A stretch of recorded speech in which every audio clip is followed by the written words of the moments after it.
جو ایصال ثواب کے نام پر مختلف بدعات رائج ہیں ان کو بدعت ہی کہنا چاہیے، اس لیے کہ دین کے اندر کوئی بھی دینی عمل جب تک مشروع نہ ہو اس کو شروع نہیں کیا جا سکتا۔ تو ہمارے ہاں یہ جب لوگ مر جاتے ہیں لوگوں کے لیے قرآن مجید پڑھ کے لوگ بخش رہے ہوتے ہیں، اسی طریقے سے ان کے نام پر مختلف کنویں کھود رہے ہیں۔ پوری زندگی خود تو توفیق نہیں ہوئی، اللہ تعالیٰ نے مال و زر دیا تھا کہ حج پہ کبھی چلے جائیں، اور اب رخصت ہونے کے بعد دادا جی اور ابا جان کے لیے لوگ حج ادا کر رہے ہیں۔ اور اگر کوئی شخص اس طرح کے تصورات کو مانتا ہے، یہ گویا ایسے ہی ہے کہ ایک شخص نے تو کچھ نہیں کیا، لیکن ہمارے دین میں گویا پیچھے سے کسی نے رشوت دے کے اس کے اعمال نامے کے اندر نیکیاں بھر دی۔ سورہ نجم میں ایک آیت ہے جس میں یہ لکھا ہوا ہے کہ انسان کو وہی کچھ ملے گا جس کی اس نے کوشش کی، لیکن پھر ایک دوسری طرف ہم یہ دیکھتے ہیں کہ یہ وہ جو ہے، آپ نے ایک بات یہ بولی کہ اگر ماں باپ دنیا سے رخصت ہو جائیں اور ان کا ارادہ تھا تو وہ جو ہے ان کے بدلے اولاد جو ہے حج کر لے گی، تو یہ چیز کچھ اگینسٹ نہیں لگتی اس کے؟ دونوں آپس میں کانٹرڈکٹ نہیں کرتی؟ پھر بہت سی جگہ پہ یہ ہوتا ہے، بات ہوتی ہے کہ اگر کسی نے کنواں کھدوایا ہے تو کنویں کا جب تک لوگ پانی پیتے رہیں گے اس وقت تک اس کو ثواب ملے گا، حالانکہ اس نے تو اپنی پوری کوشش کر دی اس کے اندر، جس نے کنواں کھدوایا۔ اب اس میں کتنے دن تک وہ کنواں باقی رہا، اس میں اس کا تو کوئی قصور نہیں ہے اگر وہ کچھ ہی دن میں خشک ہو جاتا، اور کسی کیس میں اسی کوشش کے اوپر بہت دیر تک وہ کنواں صحیح رہتا ہے۔ ایک سوال میرا یہ، اور دوسرا سوال میرا یہ ہے کہ جب اللہ تعالیٰ نے یہ معاف کرنے والوں کو یہ کہہ دیا ہے کہ معاف کرنے کا بڑا اجر ہے، تو قیامت کے دن جو لوگ حقوق العباد میں جو گناہ کرتے ہیں تو وہ جب سب کے آگے یہ ہوگا کہ بھائی ان کا جو ہے کیا کہتے ہیں کہ اس کا ثواب زیادہ ہے اگر معاف کرنے کا، تو پھر تو ہر کوئی معافی ہو جائے گا، ہر کسی کو معافی مل جائے گی اس سے۔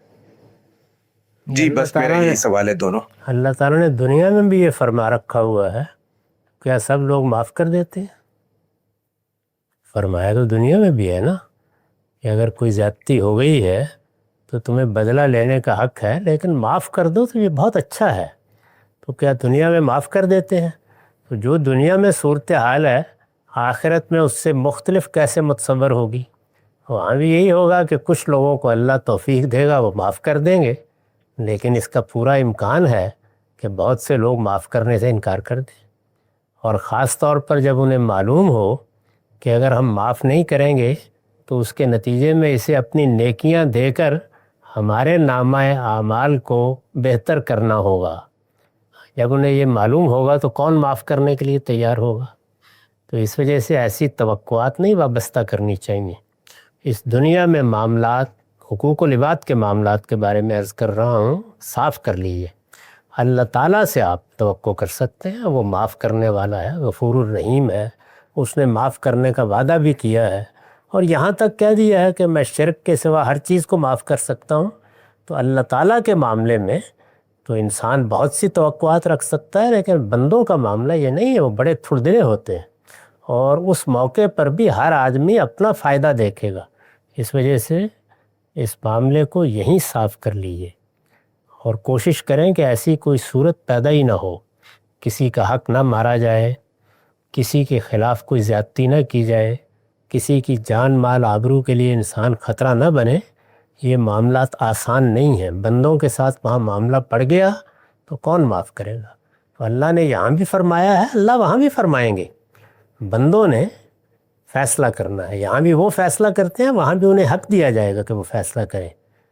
ان کا فیصلہ کیا ہوتا ہے کچھ نہیں کہا جا سکتا، اس لیے اس سے ڈرنا چاہیے۔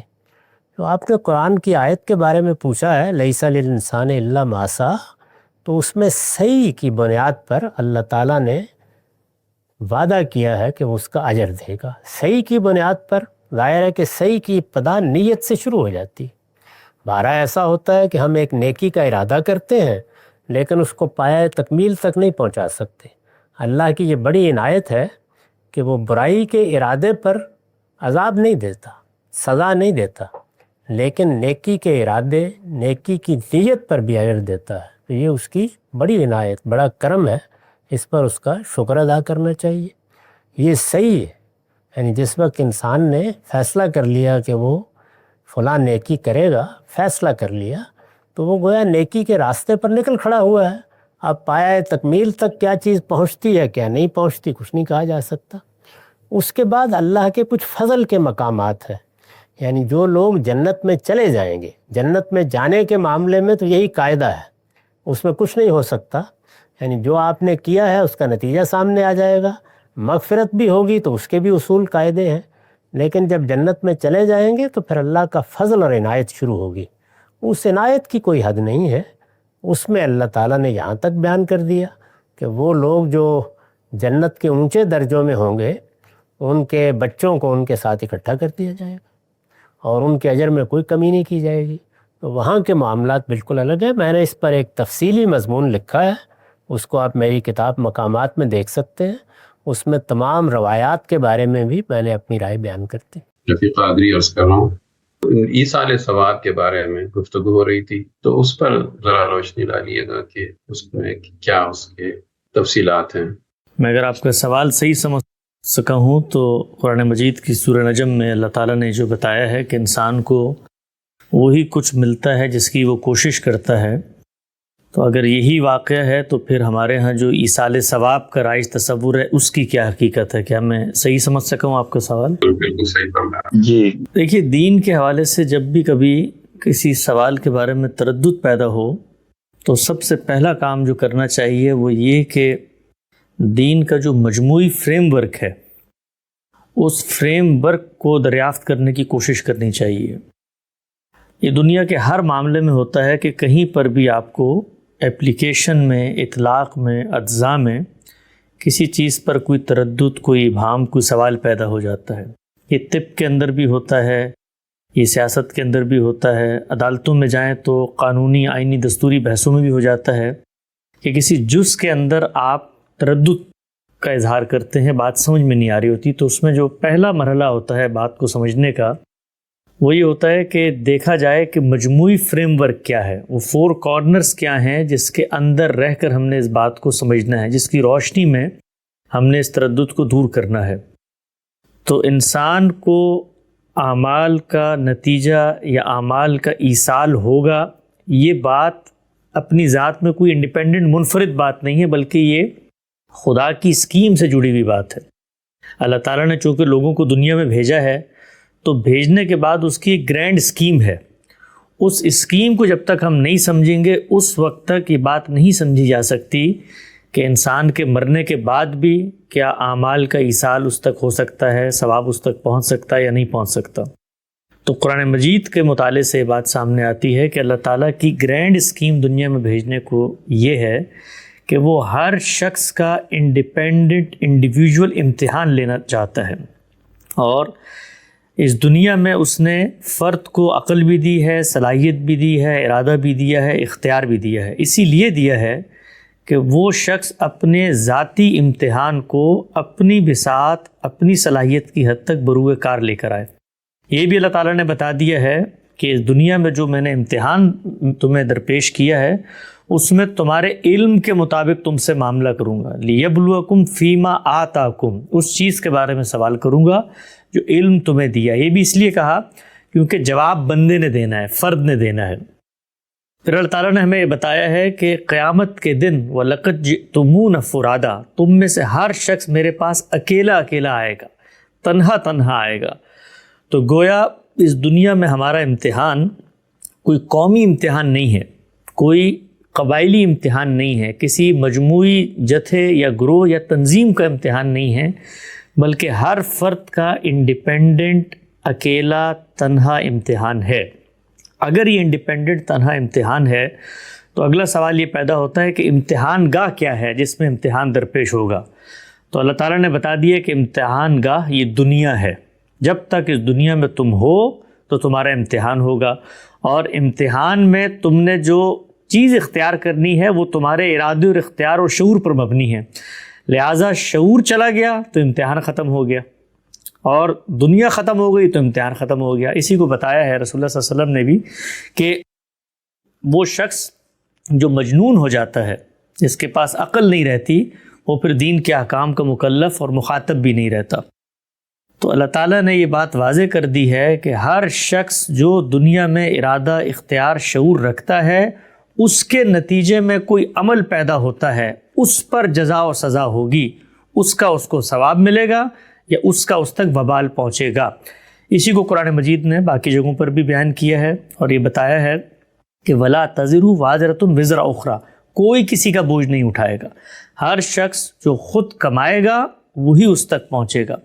تو ہمارے دین کے اندر یہ بات طے کر دی گئی ہے کہ اس دنیا میں انسان ہے جس کا عمل اس کے نتیجے پر اثر انداز ہوگا۔ اگر ایسا نہ ہو تو پھر خدا کی جو مجموعی اسکیم ہے وہ تلپٹ ہو جاتی ہے، اس کے تار و پود بکھر جاتے ہیں۔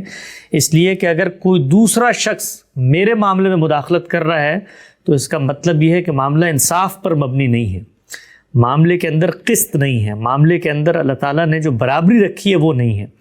تو اصول میں سب سے پہلے اس بات کو سمجھ لیں کہ دنیا میں میرا تنہا انڈیپینڈنٹ اکیلا امتحان ہے۔ اس امتحان میں نے اپنی صلاحیت کو بروئے کار لانا ہے، اپنے ارادے اور اختیار سے عمل کو پیدا کرنا ہے، اس عمل کا اتصال ہے جو میرے اوپر ہوگا، اچھائی کی صورت میں بھی برائی کی صورت میں بھی۔ اب اگلی بات یہ پیدا ہوئی کہ کچھ اعمال ہوتے ہیں جو آدمی براہ راست کرتا ہے اور کچھ اعمال ایسے ہوتے ہیں جو بالواسطہ کرتا ہے، یعنی انڈائریکٹ کر رہا ہوتا ہے، اس کا امپیکٹ انڈائریکٹ ہوتا ہے۔ مثال کے طور پہ میں نے ایک سبیل لگائی کسی جگہ کے اوپر اور میں اس کے بعد دنیا سے رخصت ہو گیا۔ اب ارادہ تو میں نے کیا تھا، انیشیٹو میری جانب سے تھا، لیکن میں موجود نہیں ہوں۔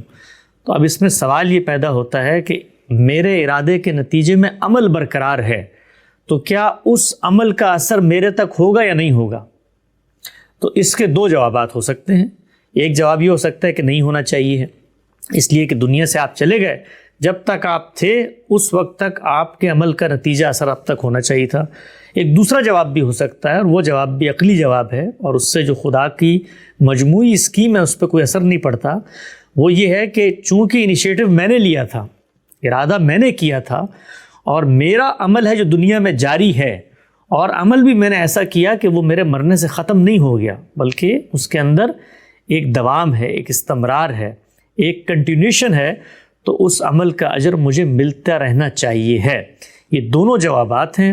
رسول اللہ صلی اللہ علیہ وسلم سے جب پوچھا گیا تو انہوں نے اس دوسرے جواب کی تائید فرمائی اور آپ نے فرمایا کہ 3 چیزیں ہیں جو آدمی کے مرنے کے بعد ختم ہو جاتی ہیں سوائے یہ 3 اقدامات اس کے۔ پہلا کیا تھا کہ اس نے اس نوعیت کا کوئی علم پیدا کیا ہو جو لوگوں کو فائدہ پہنچاتا ہو۔ دیکھیں، علم بھی اصل میں آپ کی جانب سے ایک انیشیٹو ہوتا ہے، برائی بھی ایک انیشیٹو ہوتا ہے، اچھائی کی بات اور فلسفہ پیش کرنا یہ ایک اقدام ہے، عمل ہے یہ۔ تو اس عمل کا جو نتیجہ ہے وہ برقرار رہتا ہے۔ تو اللہ کے پیغمبر نے فرمایا کہ ہر وہ علم جو نافع ہو، لوگوں کو منفعت پہنچائے، تو وہ بندے کے رخصت ہونے کے بعد بھی اگر موجود ہے تو اس کا نفع اس تک پہنچتا رہے گا، اور پہنچتا اس لیے رہے گا کہ انیشیٹو اس نے لیا تھا۔ دوسری چیز آپ صلی اللہ علیہ وسلم نے بتائی کہ کوئی ایسا کام جو صدقہ جاریہ کی نوعیت کا ہو، یعنی وہ کام آپ نے کر دیا، جس طرح سبیل لگا دی، جس طرح کوئی مسافر خانہ آپ کھول کے چلے گئے اور اس کے وسائل کا بندوبست کر دیا، تو وہ بھی چلتا رہے گا۔ اور تیسرا نیک اور صالح اولاد، تو یہاں پر بھی آپ کا انیشیٹو ہوتا ہے، اولاد کی آپ تربیت کرتے ہیں، پرورش کرتے ہیں، نگہداشت پرداخت کرتے ہیں، ان کو علم سکھاتے ہیں، ان کو حکمت سکھاتے ہیں، تو اس کے نتیجے میں نیکی پیدا ہوتی ہے۔ تو خلاصہ کیا ہوا آپ کے سوال کا؟ خلاصہ یہ ہوا کہ انیشیٹو بندے کی طرف سے ہونا چاہیے ہے۔ بندے کی طرف سے اگر انیشیٹو نہیں ہے تو عمل کا اثر اس تک نہیں پہنچ سکتا، اور انیشیٹو اس کے دنیا سے گزرنے کے باوجود جاری ہے تو اس تک وہ اثر پہنچتا رہے گا۔ تو قرآن مجید کے اندر سورہ نجم میں جو بات اللہ تعالیٰ نے فرمائی ہے، اس کی روشنی میں بھی اگر آپ اس پوری بات کا جائزہ لیں تو بالکل ٹھیک بیٹھ جاتی ہے کہ انسان کو کچھ نہیں ملے گا سوائے اس چیز کے کہ جس کی اس نے کوشش کی۔ تو یہاں دیکھیے کہ انسان کوشش کر رہا ہوتا ہے، اس کا نتیجہ اس تک پہنچ رہا ہوتا ہے، لیکن ہمارے ہاں بالعموم جو ایصال ثواب کے نام پر مختلف بدعات رائج ہیں ان کو بدعت ہی کہنا چاہیے، اس لیے کہ دین کے اندر کوئی بھی دینی عمل جب تک مشروع نہ ہو اس کو شروع نہیں کیا جا سکتا۔ تو ہمارے ہاں یہ جب لوگ مر جاتے ہیں، لوگوں کے لیے قرآن مجید پڑھ کے لوگ بخش رہے ہوتے ہیں، اسی طریقے سے ان کے نام پر مختلف کنویں کھود رہے ہیں، پوری زندگی خود تو توفیق نہیں ہوئی، اللہ تعالیٰ نے مال و زر دیا تھا کہ حج پہ کبھی چلے جائیں، اور اب رخصت ہونے کے بعد دادا جی اور ابا جان کے لیے لوگ حج ادا کر رہے ہیں۔ حج میں بھی دیکھیے کہ خاتون نے رسول اللہ صلی اللہ علیہ وسلم سے پوچھا کہ میں کسی اور کے لیے حج کرنا چاہتی ہوں، تو آپ صلی اللہ علیہ وسلم نے دیکھیے نفسیاتی لحاظ سے اس کی تسکین و منع نہیں فرمایا کہ کر لو، کیونکہ نفلی عبادت کے طور پہ بھی آپ کر سکتے ہیں، لیکن ساتھ ہی فرما دیا کہ اجر تمہیں ملے گا، اس کو نہیں ملے گا، اجر تمہیں ملے گا۔ تو انیشیٹو بندے کی طرف سے ہو، دنیا سے رخصت ہو جائے تو ایصال ہوتا رہے گا، انیشیٹو نہ ہو تو دنیا میں ہو یا رخصت ہو جائے کوئی تعلق نہیں اس سے پیدا ہو سکتا۔ اور اگر کوئی شخص اس طرح کے تصورات کو مانتا ہے تو آپ دیکھیے کہ پورے دین کی جو اسکیم ہے وہ اس سے تلپٹ ہو جاتی ہے۔ یہ گویا ایسے ہی ہے کہ ایک شخص نے تو کچھ نہیں کیا، لیکن ہمارے دین میں گویا پیچھے سے کسی نے رشوت دے کے اس کے اعمال نامے کے اندر نیکیاں بھر دیں۔ اللہ کے ہاں قائم بالقسط رہنے کی صفت ہے، تو اس صفت کے منافی کوئی بھی کام نہیں ہو سکتا۔ لیکن اگر کوئی دعا کر لے کسی مرنے والے کے حوالے سے دعا کر سکتا ہے تو کیا اس کا بھی ثواب اللہ تعالیٰ دے گا؟ جی، طارق صاحب نے جو سوال پوچھا ہے کہ کوئی شخص کسی دوسرے کے لیے دعا کر دیتا ہے، تو دعا جو ہے وہ کوئی ثواب اور گناہ کی چیز نہیں ہوتی، دعا تو اللہ کی بارگاہ میں درخواست ہوتی ہے۔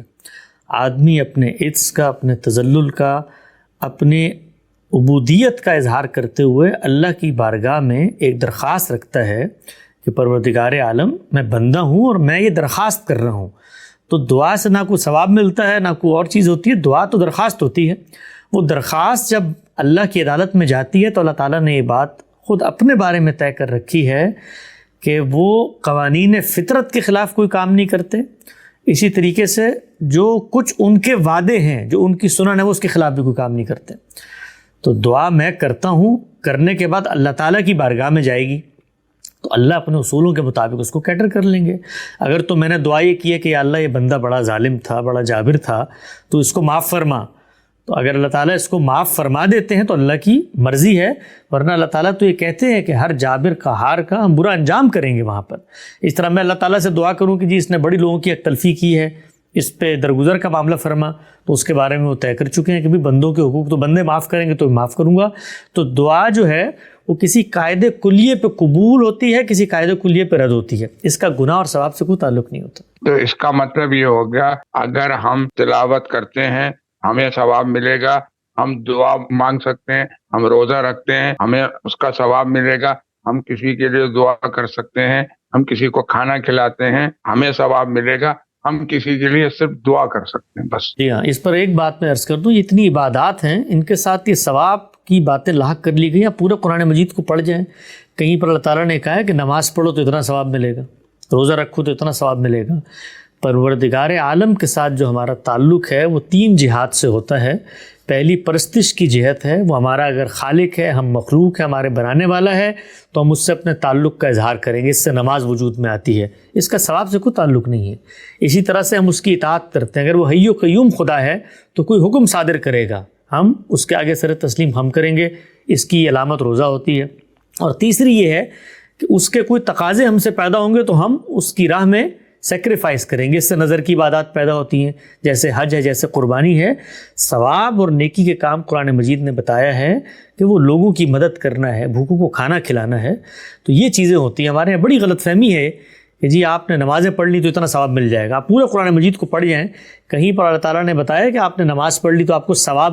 نماز ایک ضرورت سے پیدا ہوتی ہے، وہ خالق اور بندے کے درمیان جو عبد اور معبود کا تعلق ہے اس کا مظہر ہے نماز۔ روزہ اطاعت کا مظہر ہے۔ باقی عبادات کو بھی آپ دیکھ لیں تو نیکی اور خیر کے کام تو یہ ہوتے ہیں، کسی قرضدار کا قرض اتارنا، مسافر کی مدد کرنا، کسی یتیم کی کفالت کرنا، کسی بھوکے کو کھانا کھلانا، لوگوں میں سلام عام کرنا، یہ ہے نیکی ثواب کے کام۔ تو جو شخص اس کام کرے گا، اگر اس کا انیشیٹو ہے تو اس کو ثواب ملے گا، اگر اس کا انیشیٹو نہیں ہے تو اس کو نہیں ملے گا۔